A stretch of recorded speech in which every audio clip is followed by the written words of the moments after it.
мынандай осындай жерде ыстық күннің астында сіз бір сағат тұрып қалсаңыз қалай қиналасыз. Ал ана жерде күн солай жақындатылады, адамдар қиналып, әбіржіп, мазалары қашып, бірақ есеп қисап басталмайды. Сонымен адамдар жынды болып не істейміз деп хадисте келеді ғой, адам атаға барады. Сен адамзаттың атасысың ғой, Алла тағалаға дұға қылшы, біздің мына жағдайымызды жеңілдетсін дейді. Адам айтады, жоқ, мен оған лайық емеспін. Мен жәннатта рұқсат болмаған жемісті жеп қойдым. Барыңдар, Нұхқа барыңдар дейді. Нұх пайғамбарға адамдар барады.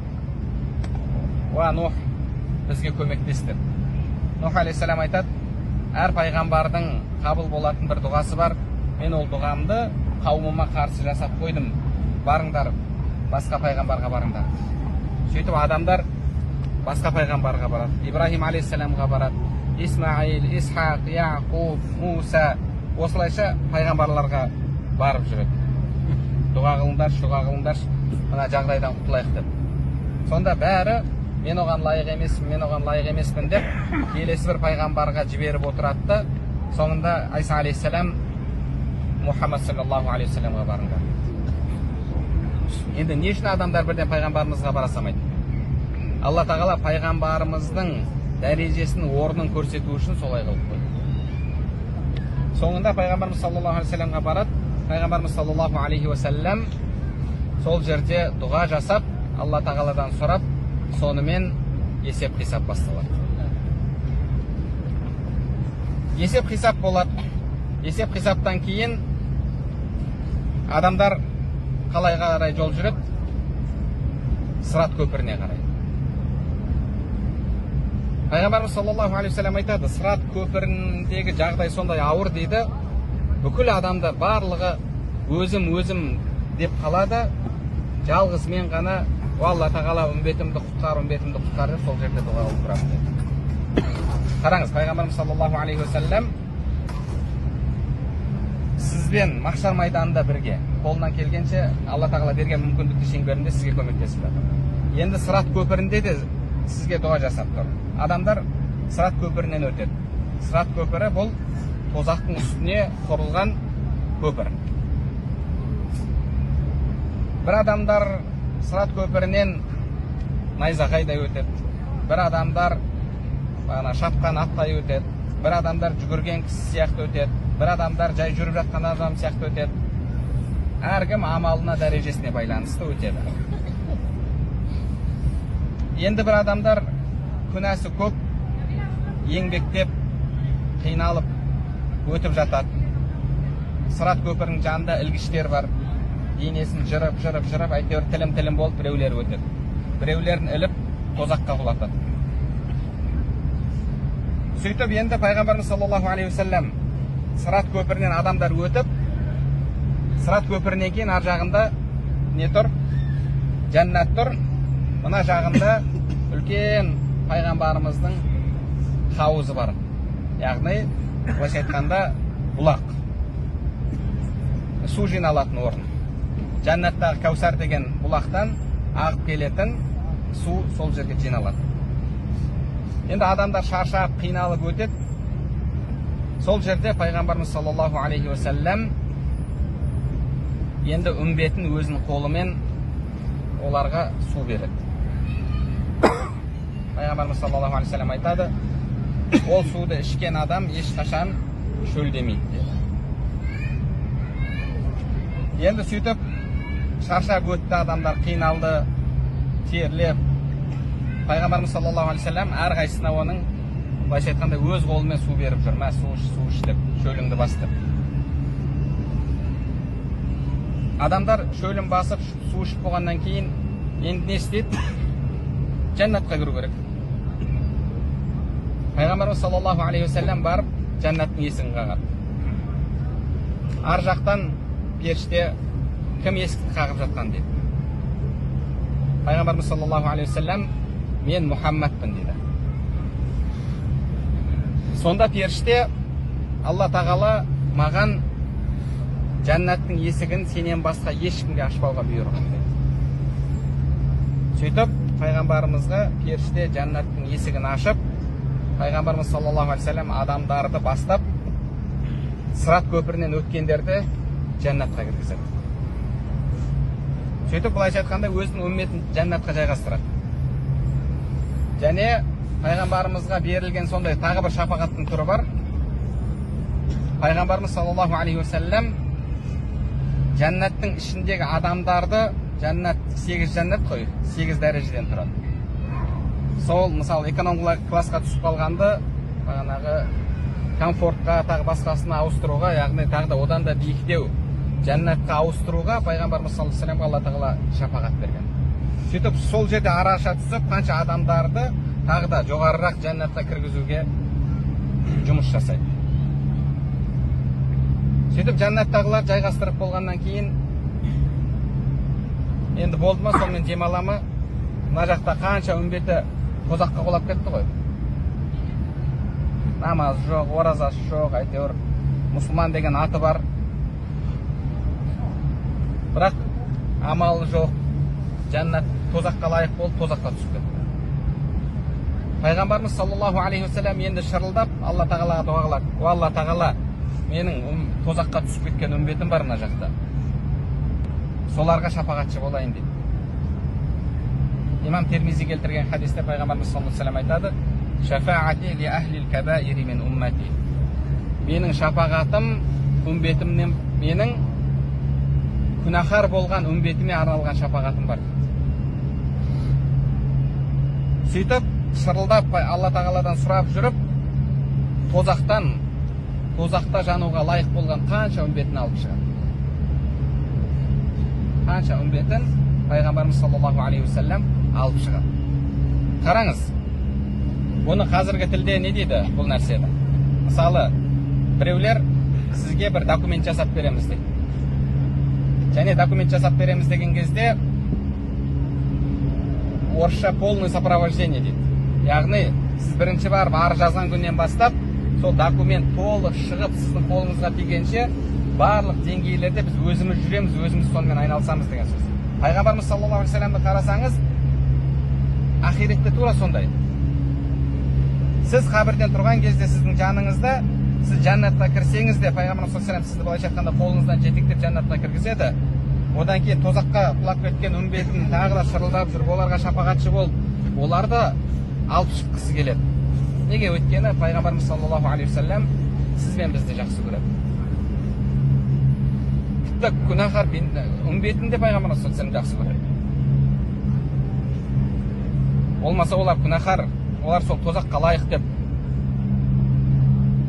пайғамбарымыз саллаллаху алейхи вассалам шапағат етпей қоймайды ғой. Керісінше сол олар да менің үмбетім ғой деп пайғамбарымыз саллаллаху алейхи вассалам, яғни білесіз ғой, ата-ана мысалы қанша баласы жаман болса да, өзінің қанша иттік жасаса да баласын жақсы көреді. Ал пайғамбарымыз саллаллаху алейхи вассалам бізді ата-анамыздан да қатты жақсы көреді. Күнәһарын да, намазханын да пайғамбарымыз саллаллаху алейхи вассалам бәрін жақсы көреді. Сол үшін де шырылдап жүріп, тозаққа түскен үмбетінен қолынан келгенше көбірек шығаруға тырысады. Енді сондай бізге жанашыр пайғамбар. Бұл дүниеде біз пайғамбарымыз саллаллаху алейхи вассаламға мұқтажбыз. Ахиретте қарап отырсақ тағы да мұқтаж екенбіз. Сондай пайғамбар біздің махаббатымызға лайық емес пе? Жақсы көруге лайық емес пе пайғамбарымыз саллаллаху алейхи вассалам? Біз қаншалықты пайғамбарымыз саллаллаху алейхи вассаламды жақсы көреміз? Сәлем беріп өткен кезде жүрегіміз қаншалықты қуанады? Қаншалықты сезініп жатырмыз? Пайғамбарымызға сәлем беріп, ассалату ассаламу алейке я расулаллах деп өткен кезде қаншалықты біз пайғамбарымыз саллаллаху алейхи вассаламды жақсы көретінімізді сезініп жатырмыз? Қаншалықты қуанып жатырмыз соған? Бұл біздің иманымызға тікелей әсер ететін нәрсе. Пайғамбарымызды жақсы көрмей, біздің иманымыз дұрыс болмайды. Сахабалар пайғамбарымыз саллаллаху алейхи вассаламды сондай жақсы көрді. Абу Бәкір радиаллаху анху айтады, пайғамбарымыз саллаллаху алейхи вассалам маған соңына дейін күттім дейді. Маған келіп, хижратты менімен бірге жасайсың, яғни Меккеден Мадинаға бірге барамыз деген кезде Абу Бәкір радиаллаху анху сондай қуанып жылады. Хижрат жолы ауыр болды. Қанша күн үңгірдің ішінде тығылып жатты. Біз қазір пойызбен 2 сағатта, автобуспен 5-6 сағатта зыр етіп келіп қаламыз.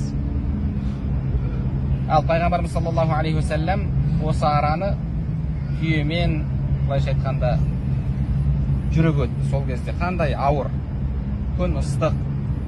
Абу Бәкір радиаллаху анху айтады, енді екі арада білесіздер, ағып жатқан бір өзендер де жоқ, құм, тас. Қатты шөлдеп кетіп бара жатқан кезімізде бір үйді көрдік дейді. Бір бедуиннің түйе бағады, әйтеуір ешкі бағады. Сөйтіп жүгіріп барып сұрадым дейді. Су бар ма сендерде, су беріңдер ішетін деп. Әлгі кісі су жоқ, сүт бар, сүт берейін деді. Сөйтіп сүтті алып пайғамбарымыз саллаллаху алейхи вассаламға келдім дейді. Я Расулаллах, міне сүт іш деп. Пайғамбарымызға бердім. Арабшасында шариба хаттар тауайту дейді. Яғни пайғамбарымыз саллаллаху алейхи вассалам шөлім қанғанша ішті дейді. Шөлім қанғанша деп жатыр. Шөлі қанғанша деп жатқан жоқ. Шөлім қанғанша ішті дейді. Пайғамбарымыз саллаллаху алейхи вассаламның шөлі қанғанын көріп, Абу Бәкір радиаллаху анху өзінің шөлдеп тұрғанын ұмытып кетті де. Сол үшін де шөлім қанғанша ішті. Пайғамбарымыз саллаллаху алейхи вассаламды соншалықты жақсы көреді. Сәубан деген пайғамбарымыздың қызметкері болған. Бір күні пайғамбарымыз сапардан келген кезде сондай бір көңілі түсіп, көңілсіз халде қарсы алады. Пайғамбарымыз бірден байқап, Сәубан, не болды, көңілің жоқ қой дейді. Сәубан радиаллаху анху айтады, сіз сапарға кеткен кезде қатты сағынамын. Сізді көргенше көңілім болмайды. Ал енді қазір ақирет есіме түсіп тұр. Сіз жәннаттың төрінде боласыз. Фирдауста боласыз. Ал біз кімбіз? Біз ол дәрежеге лайық емеспіз ғой. Соны ойлап қайғырып отырмын деді. Пайғамбарымыз саллаллаху алейхи вассалам сонда Сәубанға Әл-мар'у ма'a ман ахаб. Адам жақсы көргенімен бірге болады деді. Тағы бірде пайғамбарымыз саллаллаху алейхи вассалам минбарда тұрған кезде бір араби кісі келіп, "О Алланың елшісі, қиямет қашан болады?" деді. Сонда пайғамбарымыз саллаллаху алейхи вассалам қияметтің оған белгілерін айтып отырған жоқ. Одан да маңыздырақ нәрсеге көңілін бөліп, көңілін аударып, "Сен қиyametке не дайындадың?" деді. Сонда әлгі араби, "Менің ешқандай артық амалым жоқ" деді. Яғни мен сол 5 уақыт намаз, әйтеуір сөйтіп әрекет етіп жүрген адаммын, бір артық жасап жүрген құлшылығым жоқ. Бірақ мен Алланың елшісін жақсы көремін деді. Сонда пайғамбарымыз саллаллаху алейхи вассалам адам қияметте жақсы көргенімен бірге болады деді. Ибн Аббас радиаллаху анху айтады, сол сөзді естіген кезде мұсылмандардың бұл екінші қуанышы болды дейді өміріндегі. Бірінші қуанышы исламды қабылдаған кезде болса, екінші қуаныштары осы сөзді естіген кезде болды. Өйткені бұл сөз бізге үміт берді дейді. Бізге үміт берді. Біз амалымызбен пайғамбардың, Абу Бәкірдің, Умардың дәрежесіне жете алмаймыз. Амалымызбен олардың дәрежесіне жете алмасақ та, Алла тағала соларды жақсы көру арқылы солармен бірге болу мүмкіндігін берді бізге. Сол үшін де мұсылмандар ол күн қатты қуанды дейді. Демек, пайғамбарымыз саллаллаху алейхи вассаламды жақсы көру арқылы біз пайғамбарымызбен жәннатта бірге бола аламыз. Тағы бір сахаба мүшриктердің қолына түскен кезде өзінің оқиғасын, енді ол оқиғаны кейін мұсылман болған сол жердегі, сол кезде мүшрик болған сахабалар айтып береді. Мүшриктердің қолына түседі. Бір 3-4 сахаба түседі. Біреуін арамен екіге бөліп тастайды. Тағы біреуін тағы бір нәрсе қылып өлтіреді. Сол Хубайб деген сахаба радиаллаху анху кезек соған келген кезде 2 ракат намаз оқып алайыншы дейді. 2 ракат намаз оқып алайыншы, өлейін деп жатырмын ғой деп. Мүшриктер жарайды оқып ал дейді. Ол кісі 2 ракат намазды оқып болады да, енді ондай намаз қандай ықыласпен оқылады? Былайша айтқанда қазір өлейін деп жатсың. Өлім періштесі келіп 2 ракат намаз оқып ал, қазір жаныңды алам десе, қандай жағдайда намаз оқисыз? Қандай сезімде оқисыз? Айтады, егер сендер өлімнен қорқып намазын созып жатыр деп айтпағандарыңда мен тағы да созып оқыр едім деп. Сонда әлгі мүшриктер айтады, қараш дейді, сен осы Мұхаммед деп, Мұхаммедтің діні деп қиналып, осы жерде қазір енді өлейін деп жатырсың. Ал Мұхаммед Меккеде көлеңкенің астында отырған шығар деді. Қалайсың ба Мұхаммед сенің орында болып, сен Мәдинада болсаң деді. Сонда Хубайб радиаллаху анху айтады, жоқ, пайғамбардың сол отырған жерінде аяғына тікеннің кіргенін мен қаламаймын деді. Сөйтіп сол жерде мүшриктердің қолынан жан тапсырады. Міне сахабалар пайғамбарымыз саллаллаху алейхи уассаламды осылай жақсы көрген. Тек қана сахабалар емес, жансыз нәрселер де пайғамбарымыз саллаллаху алейхи уассалам жақсы көрген. Пайғамбарымыздың басынан өткен оқиғаның бірі, оны бүкіл сахабалар мешітте көріп куә болды. Пайғамбарымыз сахабалар мінбер жасап беруден алдын хадис бар ғой, мінберім мен бөлмемнің арасы не дейді? Жәннаттың бір бақшасы дейді, рауда, намаз оқитын. Сол мінберді сахабалар жасамай тұрып, пайғамбарымыз саллаллаху алейхи вассалам бір құрманың ағашына сүйеніп тұрып намаз уағыз айтатын болған жұмада.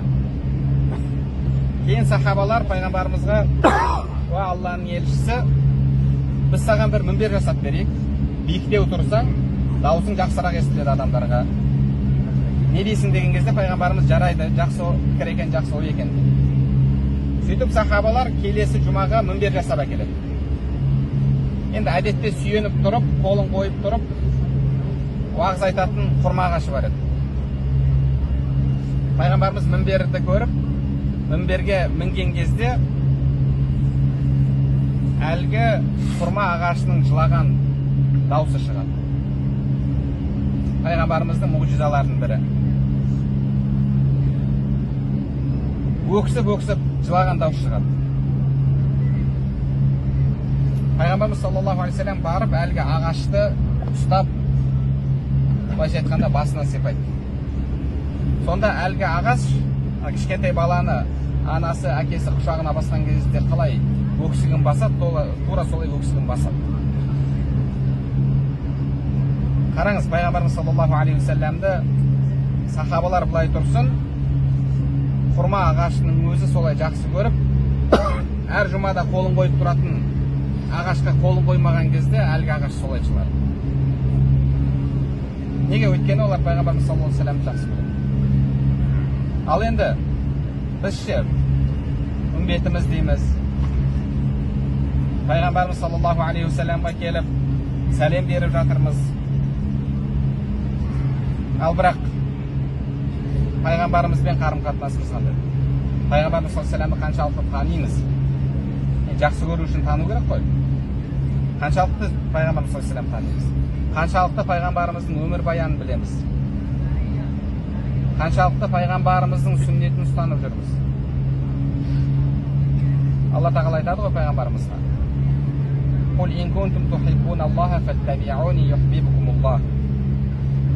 Айт оларға, егер сендер Алланы жақсы көрсеңдер, маған еріңдер, сол кезде сендерді Алла жақсы көреді. Яғни біз Құдайдың сүйікті құлы болу үшін де пайғамбарымызға еріміз керек.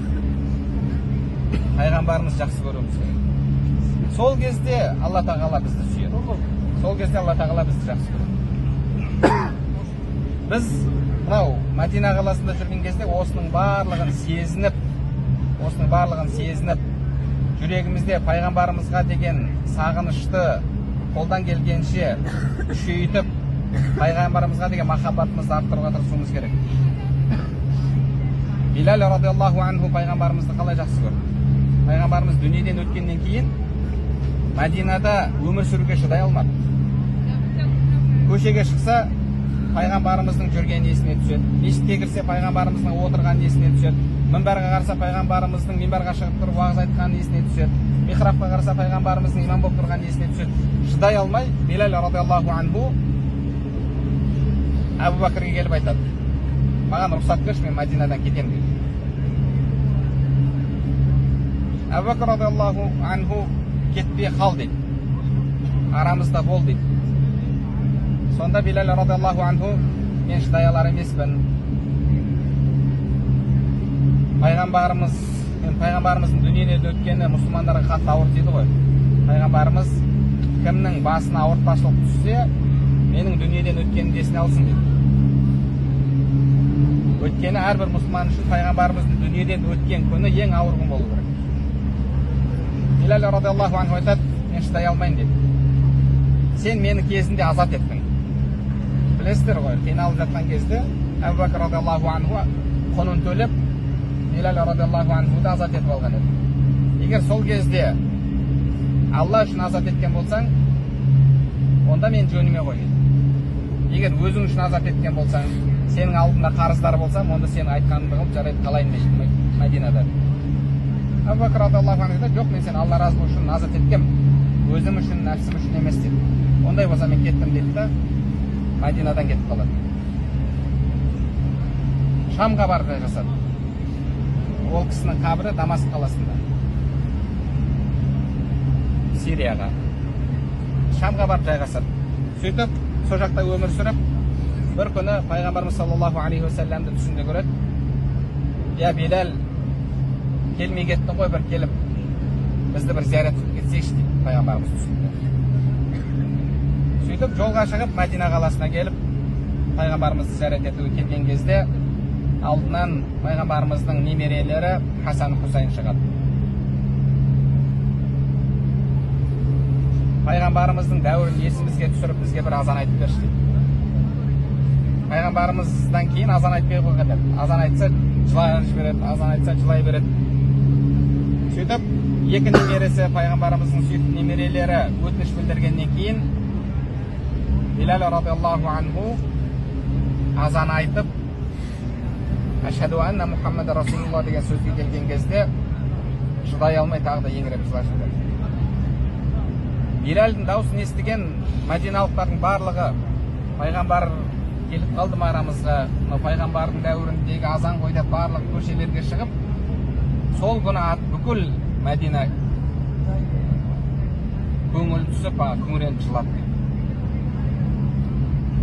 Міне пайғамбарымыз саллаллаху алейхи уассаламның сахабаларының пайғамбарымызға деген махаббаты.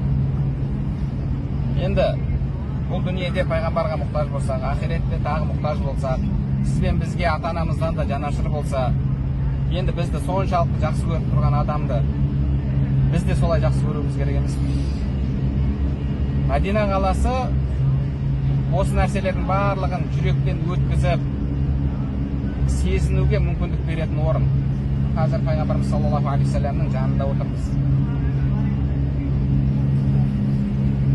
Алла тағала бұл дүниеде келіп, зиярат етіп, пайғамбарымызға сәлем беруді бізге нәсіп еткендей, ертең ақиретте пайғамбарымызбен жәннатта бірге болуды нәсіп етсін. Сол мүмкіндіктен махрұм етпесін. Алла тағала баршамыздың Мәдинаға зияратымызды, умрамызды қабыл етсін. Алла тағала күнәларымыздан арылып, елге иманымыз артып, пайғамбарға деген махаббатымыз күшейіп, оралуымызды және пайғамбарымыз үйреткендей, пайғамбарымыз үмбеті болуға лайық деңгейде өмір сүруді баршамызға нәсіп етсін. Баршаңызға Алла разы болсын. Алла зияраттарыңызды қабыл етсін.